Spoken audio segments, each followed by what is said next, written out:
Here's how Dave made a dramatic breakthrough for a 25-year-old shoulder problem. He went from barely being able to raise his arm to being able to do this and being able to do overhead presses like he's training for the Olympic Games, and all through simple do-it-yourself exercises. Now, when Dave showed up, he couldn't lift his arm up in front without excruciating pain. It's painful to even watch him try. So I've been suffering with shoulder problems, ongoing chronic shoulder problems for around about 25 years. His shoulder impingement test was 10 out of 10 painful on the right, and he says it was 10 out of 10 painful on the left. I've seen chiros, osteopaths, physiotherapists. I've had all different treatments, spent thousands. While everyone else was fixated on the site of the problem as the problem, we took a holistic approach and assessed his whole body and found the neck was a big factor. He had a posture we nicknamed scrambled neck, where one neck bone seems to be shifted forward and another neck bone seems to be shifted backwards. And a neck like this isn't surprising considering the amount of head trauma he's experienced. My background is martial arts and boxing and stuff. Theoretically, pulling up on his neck should help the neck bones move back to center temporarily, which may take pressure off the nerves involved in his shoulder issue. So as an experiment, we tractioned his neck and retested his shoulder, and while doing this, there was a dramatic improvement in comfort and range of motion in the shoulder, thus verifying a neck-focused approach should be really helpful. I joked that from now on he would have to walk around all day with me pulling his head up like this the whole time, but only like 2 people laughed at that joke, so yeah, I probably should have just left the room at that point. Anyways, for his first round of corrective exercises, we took him through some neck decompression drills, followed by an isometric to achieve supportive stiffness with his straight neck posture to keep things in place in a lasting way. We immediately retested, and he said the pain was improved from a 10 out of 10 to a 2 out of 10, with the residual discomfort being described in an area that seems indicative of the suprascapular nerve pathway.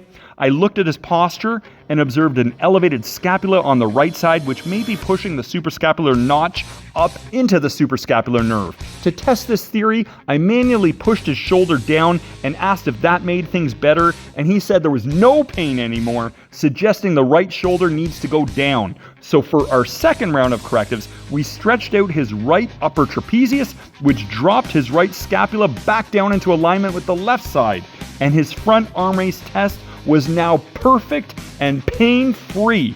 Look how it is compared to how it was before. Pain-free! Additionally, his shoulder impingement test was almost perfect with only slight discomfort left. But we retested his left side and it was still problematic. He said the pain was focused on the front of his shoulder, which could suggest a loose anterior capsule, specifically a loose subscapularis. We did a low elbow internal rotation test for the subscapularis, and sure enough, it was weak and painful. So then I had him tighten it up by reaching deep into the front of the shoulder and compressing it, and instantly things improved, suggesting we're on the right track. So for the third round of correctives, we started by first decreasing tension in his infraspinatus. Why? Because through something called reciprocal inhibition, a tight infraspinatus may inhibit activation of its opposite muscle, the subscapularis. And Dave's infraspinatus was so tense and knotted that we had to call for backup. Isaac stepped up to the front of the class equipped with his massage gun to assist. We then did isometrics to tighten the subscapularis, and we finished by doing supraspinatus isometrics to help centrate the humeral head in the glenoid fossa. We retested and his left shoulder was dramatically better, with only slight discomfort remaining. But within a day, he said he was totally pain-free, and within a week, he was lifting at the gym like he was an elite athlete once again. This guy is now unstoppable. But although we quickly created a beneficial shift, it's not a quick fix. The drills must be completed daily for 6 to 8 weeks for a true and lasting change in muscle and tendon length. My mind's blown. For the first time in 25 years, I'm pain-free.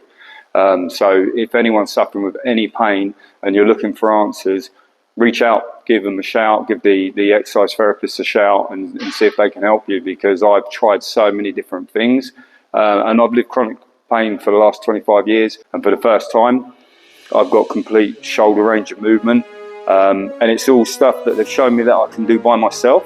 The exercise therapy system is a methodical approach that uses do-it-yourself customized exercise-based solutions. Extensive research from various disciplines supports the therapeutic benefits of exercise-based solutions, which includes enhanced muscle strength, flexibility, and overall quality of life. The exercise therapy system is not a replacement for therapy, but a complement that bridges the gap between therapy and training. Medical professionals endorse the exercise therapy system, supported by documented video case studies and client testimonials worldwide, and healthcare providers from all over the world rave about the groundbreaking results they achieve by using the exercise therapy system. Exercise therapy works, and it could work for you. Anyone could do this if they really want to and they want to try something different, give it a go.